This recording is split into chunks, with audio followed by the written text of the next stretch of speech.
మీకు ఎప్పుడైనా ఒక చిన్న సమస్య జీవితం అయిపోయింది అనిపించిందా? ఒక ఫెయిల్యూర్ అంతా అయిపోయింది అనిపించిందా?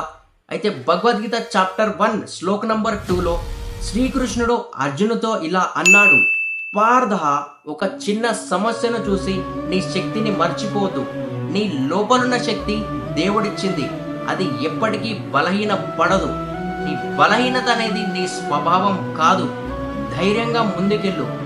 ఒక చిన్న ఉదాహరణ, ఒక ఐపీఎల్ ఫైనల్ మ్యాచ్లా ఊహించండి.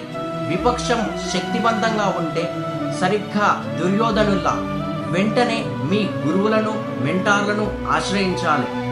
గెలుపుకు ఆత్మవిశ్వాసంతో పాటు సరైన సలహా కూడా అవసరం. మనం ఈ శ్లోకం నుంచి నేర్చుకోవాల్సింది, ఇతరుల శక్తిని అంచనా వేయడం బలహీనత కాదు, జ్ఞానం.